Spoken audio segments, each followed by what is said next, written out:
I'm Amy, 32 female. I live alone in a city apartment that I bought with my own hard work, managing multi-million-dollar portfolios for a top finance firm. My life is a carefully constructed fortress of numbers and logic, a stark contrast to the emotional chaos of my family.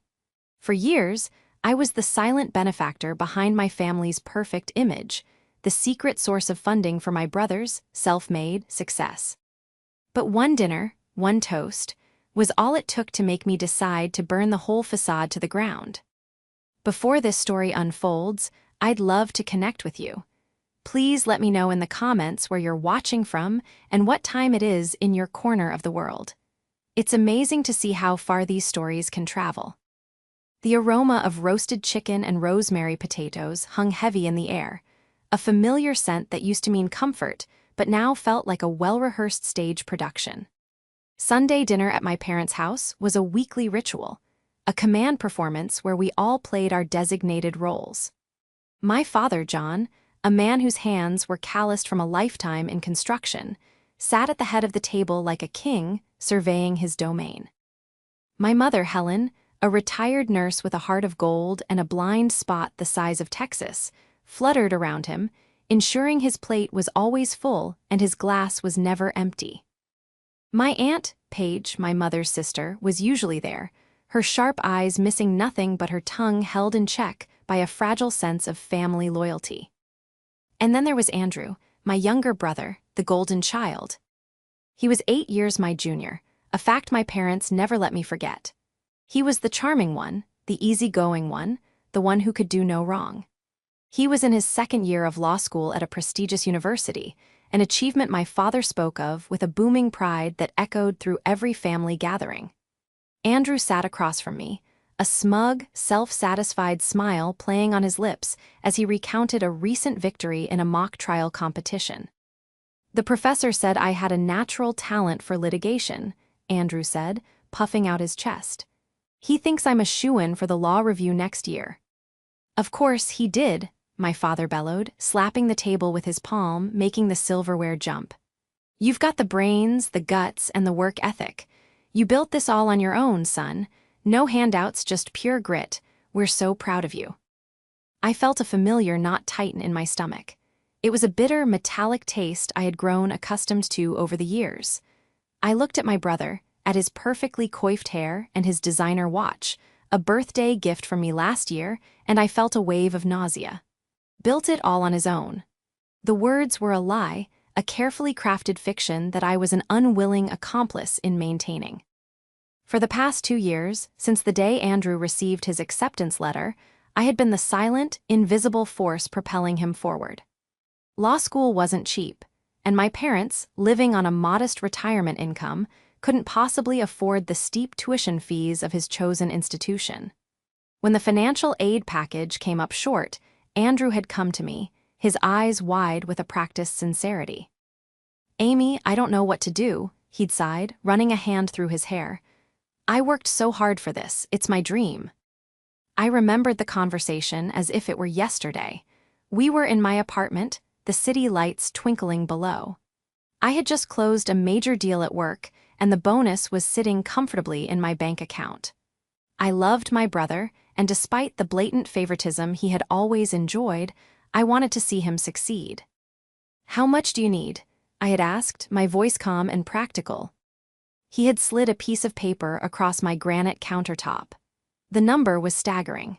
It represented a significant portion of my discretionary income, a sum that could have gone toward my own investments, my own future. But looking at his face, a mixture of hope and desperation, I had agreed. "I'll cover it," I had said, "but it stays between us. I don't want Mom and Dad to feel like they couldn't provide." It was a mistake, a critical error in judgment. I had framed it as an act of kindness to spare my parents' pride, but in reality I was enabling a lie. Andrew readily agreed, a flash of relief in his eyes that I now recognized as cunning. The arrangement was simple. Every semester, I would transfer $6,000 directly into his account to cover the tuition shortfall. It was a secret pact, a hidden current running beneath the placid surface of our family life. Now, listening to my father's booming praise, I felt like a fool. My sacrifice, my generosity, had been erased from the official family history, replaced by the myth of Andrew the self-made man. I looked at my mother, who was beaming at her son with tears in her eyes. I looked at my aunt, who gave me a quick, almost imperceptible glance of something that looked like pity. "He's always been so." "Driven," my mother added, her voice thick with emotion. "Even as a little boy, he was always so determined to make something of himself." I took a slow sip of my wine, the red liquid doing little to soothe the fire in my gut. The charade was suffocating. I was an unwilling participant in a play where my brother was the star, and I was a nameless, uncredited stagehand working in the shadows. My financial contributions weren't just about the money. They were a tangible expression of my support, my belief in his potential. To have that support not only ignored, but actively denied, was a betrayal that cut deeper than I could have imagined. The conversation moved on, but I was stuck, replaying my father's words over and over in my head. No handouts. The phrase was a dagger, twisting in a wound I hadn't even realized was there. I had always been the responsible one, the practical one. I had worked part-time jobs all through high school and college, paid for my own education with a combination of scholarships and student loans that I had diligently paid off years ago. I had never asked my parents for a dime after I turned 18. My success was my own, forged through long hours, missed social events, and a relentless drive to be financially independent. Andrew, on the other hand, had always had a safety net. My parents had co-signed for his first car, paid his rent during his undergraduate years, and slipped him cash whenever he was a little short. My contributions were just the latest and most significant in a long line of bailouts. Yet, in their eyes, he was the independent one, the trailblazer. As my mother began clearing the plates, Andrew caught my eye and gave me a small, conspiratorial wink as if to say, "Thanks for keeping our little secret." In that moment, something inside me snapped. It wasn't a loud, dramatic break, but a quiet, seismic shift. The resentment that had been simmering for years finally reached its boiling point. The wink wasn't one of gratitude, it was one of complicity in my own erasure. He wasn't just accepting my money, he was thriving on the lie that it didn't exist. I excused myself from the table, my voice tight. I went to the bathroom and stared at my reflection in the mirror. The face that looked back at me was pale, my eyes dark with a mixture of anger and hurt.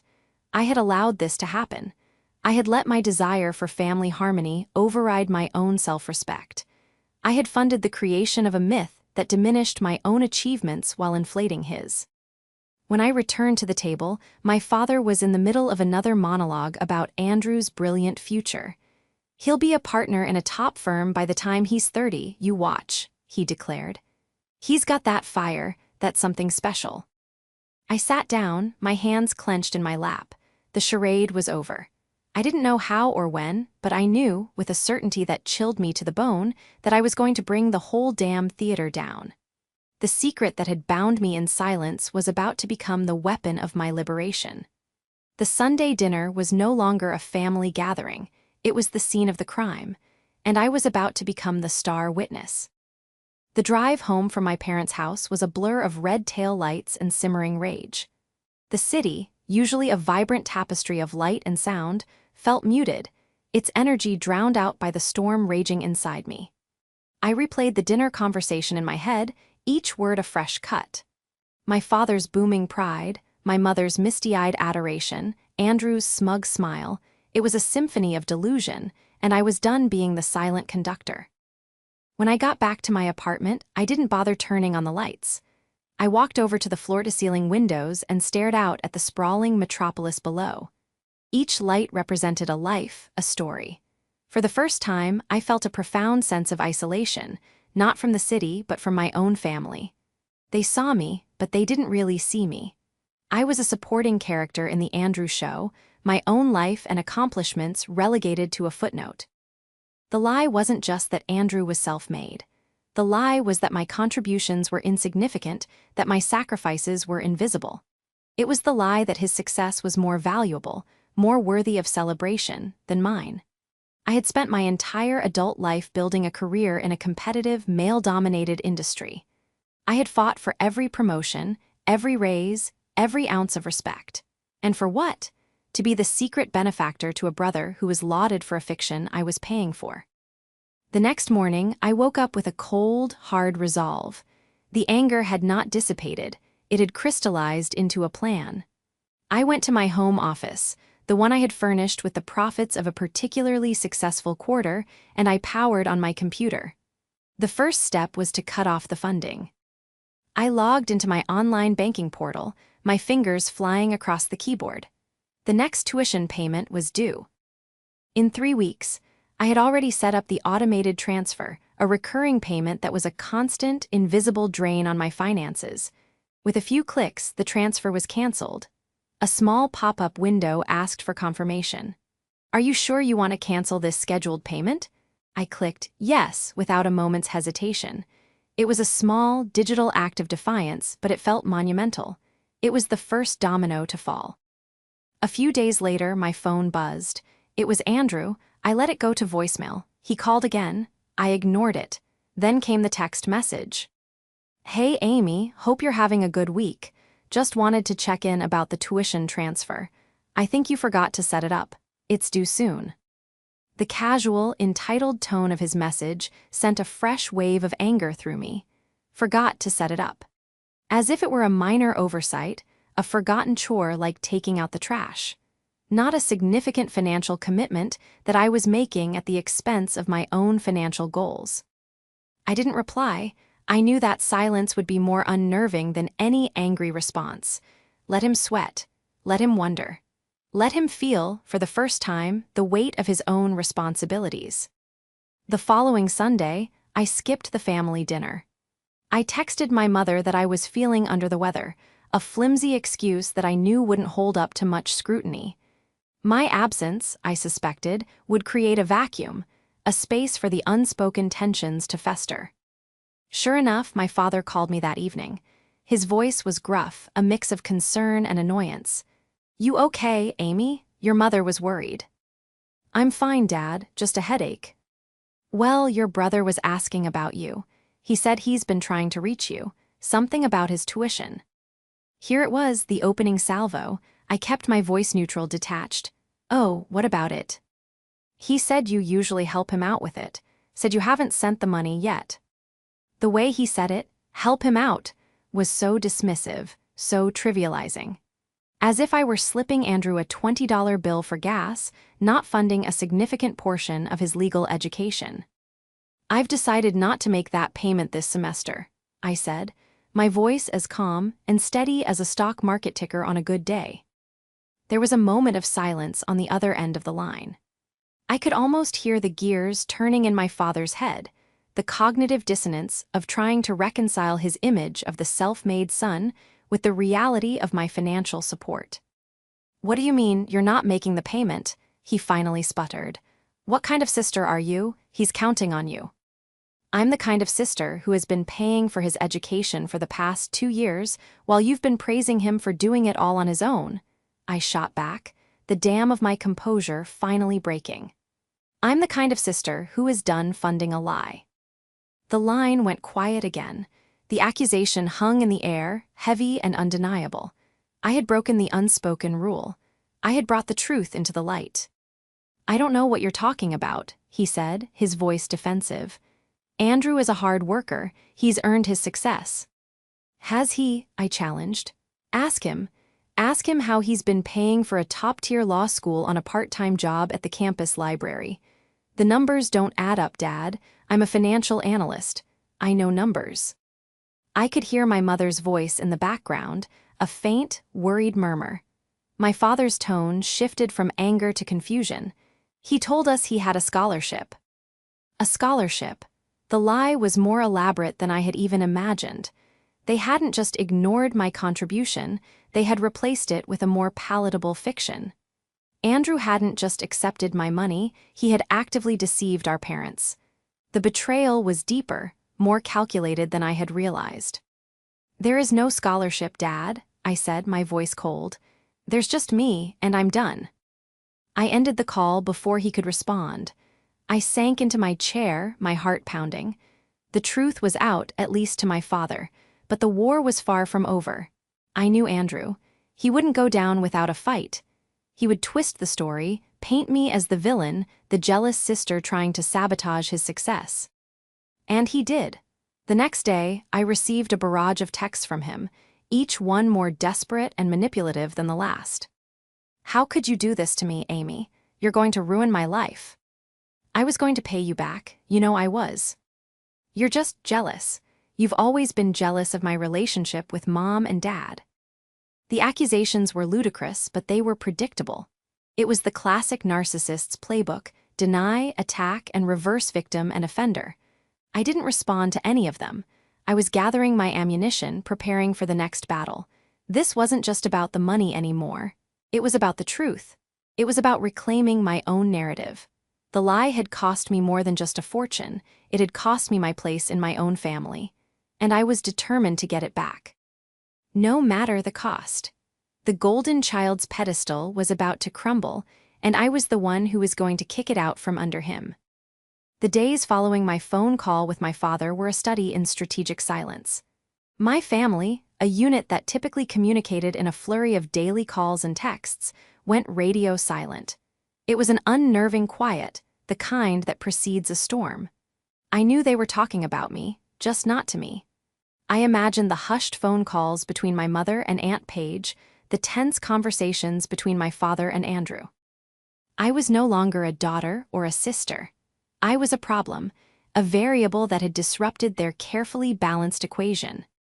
This period of forced isolation gave me time to think, to move beyond the initial, white-hot rage and into the colder, more calculated territory of strategy. My brother's accusation of jealousy, while absurd, had a kernel of truth to it, though not in the way he intended.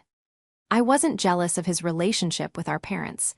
I was furious that the relationship was built on a foundation of lies, lies that I had unwittingly helped to construct. My professional life had trained me to be meticulous, to follow the data, to find the patterns hidden beneath the surface. I decided to apply that same skill set to my brother's life. If he had lied about the scholarship, what else had he lied about? My financial support had been the latest and most significant deception, but I suspected it was not the first. Andrew had always been adept at crafting a narrative that suited him, at bending the truth to fit his desired reality. My investigation began where all modern investigations do, the internet. I started with his social media, a carefully curated gallery of his perfect life. Photos of him studying in the hallowed halls of the law library, candid shots of him laughing with friends at trendy bars, a picture of him volunteering at a soup kitchen, a photo op if I had ever seen one. It was a masterclass in image management. But social media is a two-way street. I started looking at the accounts of his friends, the people he tagged in his photos. I wasn't looking for anything specific, just a crack in the facade. It didn't take long to find one. A friend of his had posted a series of photos from a spring break trip to Cancun the previous year. There was Andrew, front and center, on a yacht, a bottle of expensive champagne in his hand. The date stamp on the photo caught my eye. It was from the same week he had called me, his voice strained with worry, claiming he was so broke he couldn't afford to fix the brakes on his car. I had transferred him $800, no questions asked. Seeing him on that yacht, living a life of luxury on my dime, was a visceral gut punch. It wasn't just that he had lied, it was the casual, effortless nature of the deception. The Cancun trip was a breadcrumb, a clue that led me down a rabbit hole of his past expenditures. I had his bank account number from the tuition transfers. While I couldn't access his account directly, I had other means. I was a financial analyst, after all. I knew how to read the signs, how to follow the money. I started by reviewing my own financial records, cross-referencing every transfer I had ever made to him with his social media activity. The pattern was damning. The emergency request for money for a new laptop coincided with a weekend trip to a music festival. The unexpected dental bill aligned with the purchase of front-row tickets to a professional basketball game. Each request for help, each sob story, was a carefully constructed fiction designed to fund a lifestyle he couldn't afford. But I needed more than just my own records. I needed irrefutable proof, something that would dismantle his narrative in a way that even our parents couldn't ignore. I thought back to his undergraduate years. My parents had paid his rent, but he had always complained about being short on cash. I wondered how he had managed. A long shot, but I decided to reach out to an old college friend of mine who had attended the same university as Andrew, a few years ahead of him. Her younger brother had been in the same fraternity as Andrew. It was a tenuous connection, but it was all I had. I met my friend, Sarah, for coffee. I was vague at first, just asking about her brother and his fraternity. Sarah, a gossip at heart, was more than happy to share. "Oh, that fraternity was a mess," she said, stirring her latte. "A bunch of rich kids with too much time and money on their hands. My brother got out after a semester. Couldn't stand the entitlement." I pressed on, my heart rate quickening. "Do you remember him ever mentioning my brother, Andrew?" Sarah's eyes lit up with recognition. "Andrew, short, dark hair, always wearing a smirk. Yeah, I remember my brother talking about him. He was the treasurer for a while. There was some kind of scandal, I think. Something about the accounts not adding up after a big charity fundraiser." "Bingo." "A scandal?" I asked, trying to keep my voice casual. "What happened?" "I don't remember the details," Sarah admitted. "But my brother said it was a big deal. The guy who came in as treasurer after your brother found a bunch of inconsistencies. I don't think anything ever came of it officially. Fraternities like to keep that stuff in-house, but your brother left the fraternity pretty quickly after that." It was the smoking gun I was looking for. Andrew hadn't just lied to me, he had a history of financial misconduct. He wasn't a struggling student, he was a con artist, and our family was his primary mark. I spent the next week digging deeper into the fraternity scandal. It was difficult, as Sarah had said. These organizations were notoriously secretive, but I was relentless. I tracked down the name of the student who had replaced Andrew as treasurer. His name was Mark, and his LinkedIn profile said he was now working as an accountant in a city a few hours away. Taking a deep breath, I crafted an email to him. I was direct and honest. I told him who I was, that I was looking into some financial discrepancies involving my brother, and that I had heard he might have some information. I knew it was a long shot. He had no reason to help me, a complete stranger. To my surprise, he responded within a day. "I remember your brother," the email read. "And I remember the mess he left behind. I'm not sure what I can share with you, but I'd be willing to talk." We arranged a phone call for the following evening. I was nervous, my hands shaking as I dialed his number. Mark was cautious at first, but as I explained the situation with the scholarship and the constant requests for money, his tone softened. "That sounds about right," he said with a sigh. "Look, after Andrew stepped down as treasurer, I found a black hole in our accounts. We had just hosted a big philanthropy event, raised over $10,000 for a local children's hospital, but the final donation was $5,000 short. There were no receipts, no paper trail, just a series of cash withdrawals from the fraternity's bank account that Andrew had authorized." My blood ran cold. This was worse than I had imagined. He hadn't just stolen from me, he had stolen from a charity. "What did you do?" I asked, my voice barely a whisper. "We confronted him," Mark said. "He denied everything, of course, said it was a bookkeeping error. But we knew. We couldn't prove it without a full-blown audit, and the national chapter didn't want the bad press. So we made a deal. He would quietly resign from the fraternity, and we wouldn't take it any further. The rest of us had to pool our own money to make up the difference for the donation. We couldn't let the charity suffer because of him." I thanked Mark for his time, my mind reeling. From the revelation, the golden boy, the self-made man, was a thief. He had a history of deception, of exploiting the trust of those around him for his own financial gain. I now had the ammunition I needed. This was no longer just about tuition payments and hurt feelings. This was about exposing a pattern of behavior that was toxic and destructive. The unraveling was complete. Now, it was time to start weaving the net. Armed with the damning revelation from Andrew's former fraternity brother, I felt a grim sense of validation. I wasn't the crazy, jealous sister. I was the one who had finally seen through the carefully constructed facade. But a phone call with a stranger wasn't enough. My family, particularly my parents, operated on a system of belief, not evidence. To truly dismantle the myth of St. Andrew, I needed more than a story. I needed a paper trail. My professional life revolved around documents, balance sheets, income statements, audit reports. I knew that numbers don't lie. People do. Andrew had been careless, arrogant in his belief that he could outsmart everyone, that his charm would always be enough to smooth over any inconsistencies. My job now was to translate his arrogance into a language my parents couldn't ignore: cold, hard proof. The first step was to organize the information I already had. I created a spreadsheet, my mind slipping into the familiar comfort of data analysis. I listed every transfer I had made to Andrew, not just for tuition, but for every emergency that had cropped up over the years. Next to each payment, I added a column for the reason he had given me, and another column for what I now suspected the money had actually been used for, complete with links to his social media posts as evidence.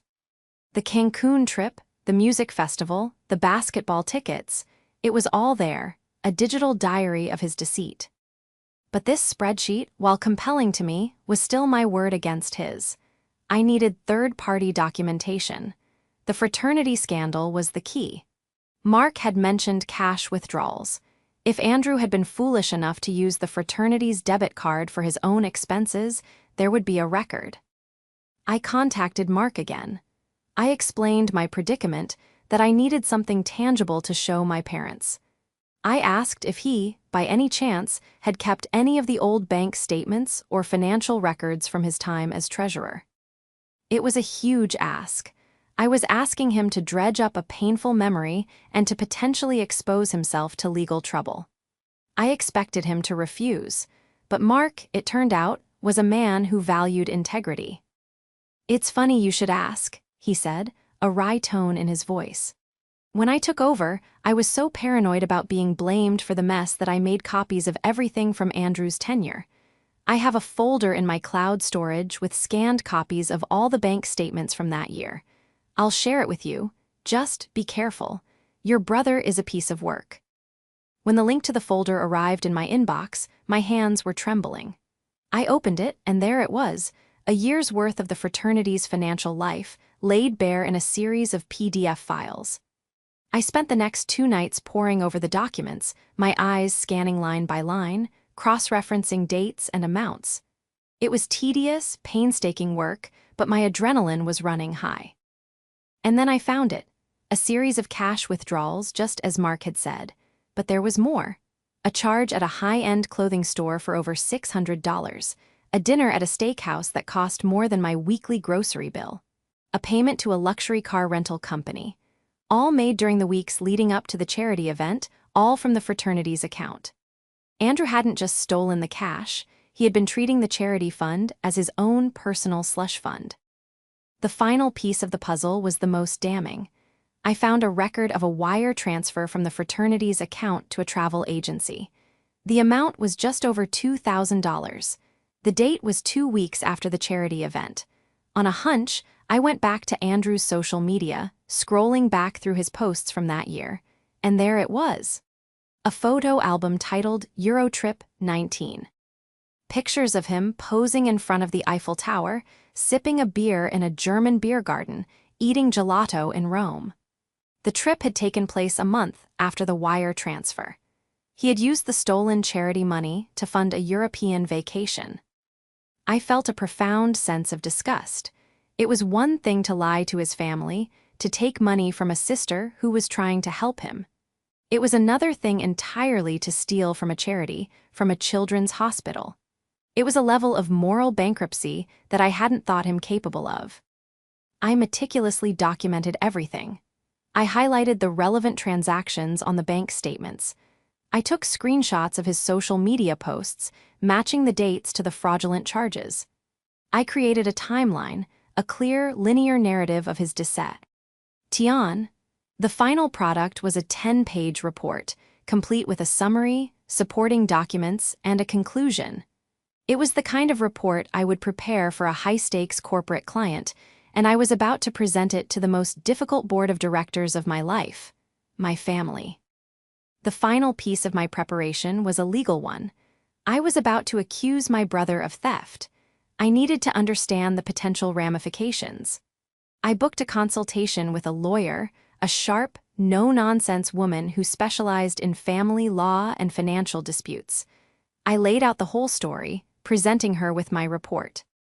She listened patiently, her expression unreadable. When I was finished, she looked at me, a glimmer of admiration in her eyes. "You've done your homework, Ms. Evans," she said. "This is an incredibly thorough and well-documented case of financial malfeasance." She advised me on the legal definitions of fraud and theft, the potential civil and criminal liabilities Andrew could face if the fraternity or the charity decided to press charges. She also warned me about the potential for a defamation lawsuit if I couldn't back up my claims, a warning that only strengthened my resolve to stick to the undeniable facts. "Your strongest leverage," the lawyer concluded, "is the threat of exposure. Your brother has a future career in law to protect. The last thing he wants is a public record of financial misconduct. You hold all the cards, Amy. The question is, how do you want to play them?" I left her office with a clear head and a steady hand. I now had the evidence, the legal understanding, and the strategic framework. The paper trail of deceit was complete. It was no longer a tangled web of lies. It was a straight line, leading directly from Andrew's greed to his downfall. The next Sunday dinner was in 2 days. I was ready. The charade was about to end, not with a quiet fizzle, but with a loud, resounding bang. The week leading up to the next family dinner was the calm before the storm. I spent my days at work, immersing myself in the familiar world of spreadsheets and market analyses, a welcome distraction from the impending confrontation. But in the evenings, my apartment became a war room. I rehearsed my lines, anticipated their reactions, and planned for every contingency. This wasn't just about revealing the truth, it was about controlling the narrative. For too long, Andrew had been the author of our family's story. I was about to seize the pen. My plan was simple, but it required precision timing. I didn't want a screaming match. I didn't want a messy, emotional implosion. I wanted a controlled demolition, a systematic dismantling of my brother's carefully constructed world, executed with the clinical precision of a surgeon. The day before the dinner, I prepared a package. It was a simple manila envelope, but inside it contained the entirety of my investigation. I had printed everything: my spreadsheet of his emergency requests, the highlighted fraternity bank statements, the screenshots of his lavish trips, and a summary of my conversation with Mark. I also included a final, crucial document, a formal promissory note drafted by my lawyer. It was a legally binding agreement for the repayment of the $48,000 I had given Andrew for his tuition, plus the additional $7,200 for the various emergencies he had fabricated over the years. The total was $55,200. The note outlined a clear repayment schedule, set to begin the month after his graduation. I made 3 copies of the package, one for my father, one for my mother, and one for my Aunt Paige. I knew that Paige, with her quiet intelligence and her position as a semi-objective observer, would be a critical ally. My parents were blinded by their love for their son. Paige was not. On Sunday, I arrived at my parents' house exactly on time. I was dressed in a simple, professional dress, my hair pulled back in a neat bun. I wanted to project an aura of calm, of control. As I walked in, the atmosphere was thick with unspoken tension. My mother greeted me with a strained smile, her eyes darting nervously between me and my father. My father sat in his usual armchair, a thunderous expression on his face. Andrew was already there, perched on the edge of the sofa, looking like a cornered animal. He refused to make eye contact with me. Aunt Paige was the only one who greeted me normally, giving me a warm hug. "Good to see you, Amy," she whispered, giving my arm a supportive squeeze. We sat down for dinner, the silence punctuated only by the clinking of cutlery against porcelain. My father, usually so boisterous, was ominously quiet. My mother tried to fill the void with small talk about the weather and a neighbor's new puppy, but her words fell flat in the heavy air. Finally, my father cleared his throat, the sound like a gavel calling a court to order. He looked at me, his eyes hard. "Amy, we need to talk about this situation with your brother. You've put him in a terrible position. He could be forced to drop out of school." I placed my fork and knife down, my hands steady. "I'm happy to talk about it, Dad," I said, my voice even. "In fact, I've prepared something to help facilitate the conversation." I reached into my bag and pulled out the 3 manila envelopes. I slid one across the table to my father, one to my mother, and one to Aunt Paige. "What's this?" my mother asked, her hand trembling as she reached for the envelope. "It's a summary of my financial relationship with Andrew for the past 4 years," I explained. "It includes bank statements, receipts, and a timeline of events. I think you'll find it very illuminating." Andrew's face went white. He shot me a look of pure venom. "What are you doing?" he hissed. "I'm providing clarity," I said, my gaze unwavering. "Something that has been sorely lacking in this family for a very long time." My father ripped open his envelope, his brow furrowed in anger. My mother opened hers with a sense of dread. Aunt Paige opened hers with a quiet, deliberate focus. For the next 10 minutes, the only sound was the rustling of paper. I watched their faces as they processed the information. My father's anger slowly morphed into confusion, then disbelief. My mother's eyes filled with tears, her hand flying to her mouth as she looked at the evidence of the stolen charity money. Aunt Paige's expression was one of grim, unsurprised sadness. "What is this, Andrew?" my father finally said, his voice a low, dangerous rumble. He held up a copy of the fraternity's bank statement. "It says here you spent $600 at a designer clothing store using the charity fund." Andrew stammered, his usual smooth demeanor cracking. It's a misunderstanding, a bookkeeping error." "And the trip to Europe," my mother whispered, her voice choked with tears. "The pictures you sent us, you told us you won a travel grant from the university." Andrew was floundering, drowning in the sea of his own lies. I let the evidence speak for itself. I didn't need to raise my voice or make accusations. The documents did the work for me. They were a cold, impartial judge, and their verdict was clear. Finally, my father looked at me, his eyes filled with a complex mixture of shame, anger, and a dawning, painful understanding. "You've been paying his tuition all this time." "Yes," I said simply. "Every semester, and for every other emergency he's had. It's all in the report." He slumped back in his chair, the bluster gone, replaced by a weary resignation. He looked at his son, truly looked at him, perhaps for the first time, not as the golden child, but as the deeply flawed man he had become. The revelation was orchestrated, not as an act of revenge, but as an act of truth. The silence that followed was not the tense, angry silence of before, but a heavy, mournful one. The family myth was dead. The charade was over. And in the wreckage, we were all forced to confront the uncomfortable truth of who we had become. The stage was now set for the final act, the declaration that would not only sever my financial ties to my brother, but would also redefine my role in the family forever.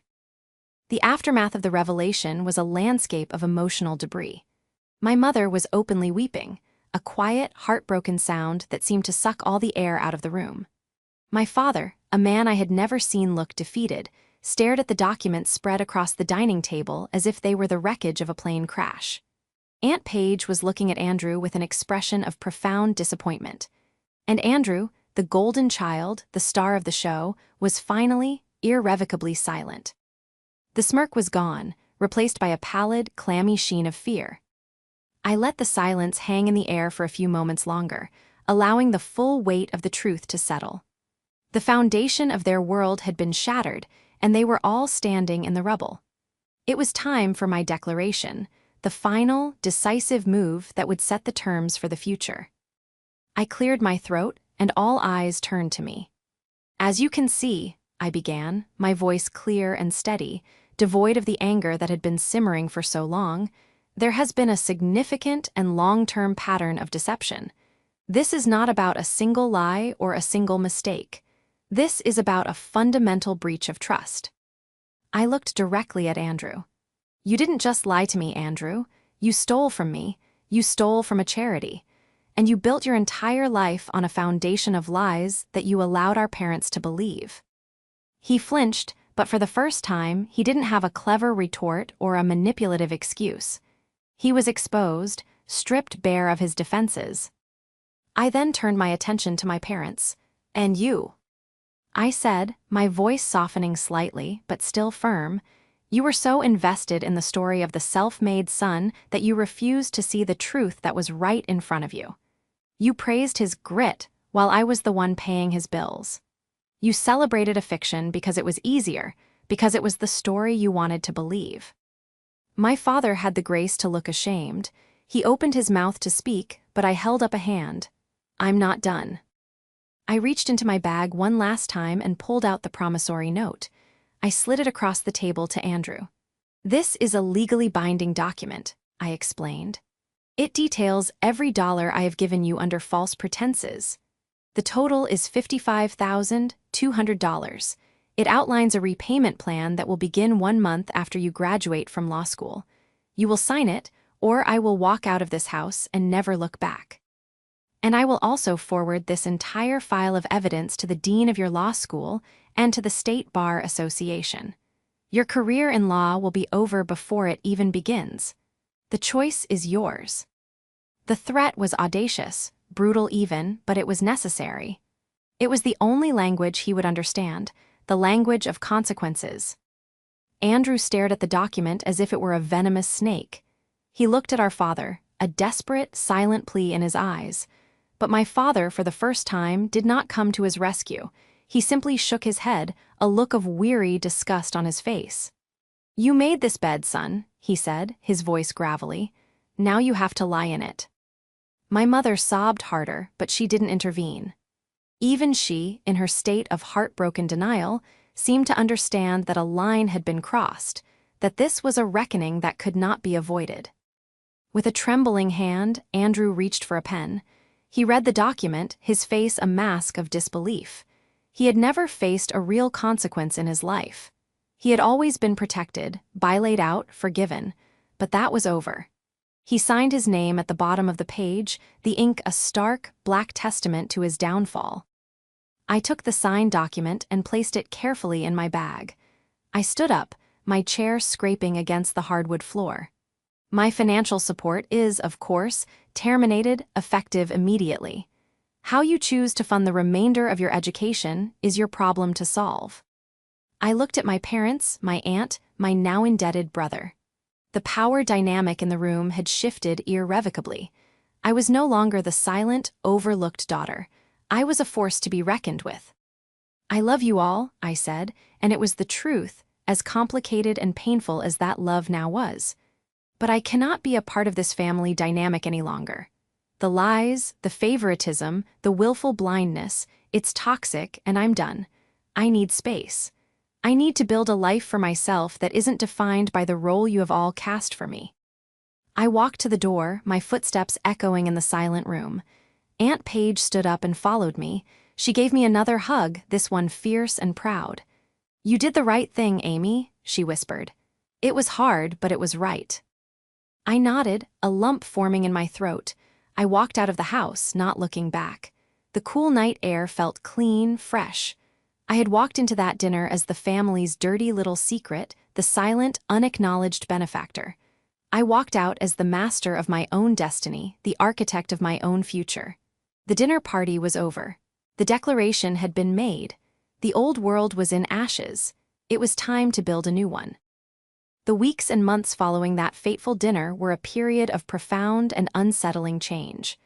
The severing of ties, while necessary, was not without its pain. The silence from my family was no longer a tense, strategic quiet, but a vast, empty chasm. My parents, caught between a lifetime of doting on their son and the undeniable proof of his deceptions, retreated into a cocoon of confusion and shame. They didn't call. I didn't either. The weekly Sunday dinners, the command performances that had defined our family life for so long, simply ceased to exist. The only person I heard from was Aunt Paige. She called me a few days after the confrontation, her voice a comforting balm on my raw emotions. "They're in a state of shock," she explained. "Your father is wrestling with his pride, and your mother is wrestling with a broken heart. It's going to take them time, Amy." Paige became my bridge back to a world I wasn't sure I still belonged to. She gave me updates, not to draw me back into the drama, but to reassure me that life was, in its own fractured way, moving forward. Andrew, she told me, had been forced to take out a substantial student loan to cover his final year of law school.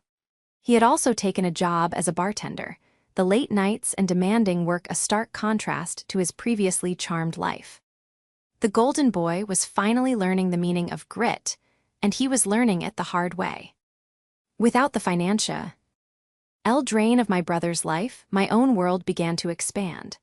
The $6,000 I had been transferring to him every semester was now being diverted into my own investment portfolio. I watched it grow, a tangible symbol of my reclaimed future. I had more disposable income, more freedom. I started traveling, taking weekend trips to places I had always wanted to see.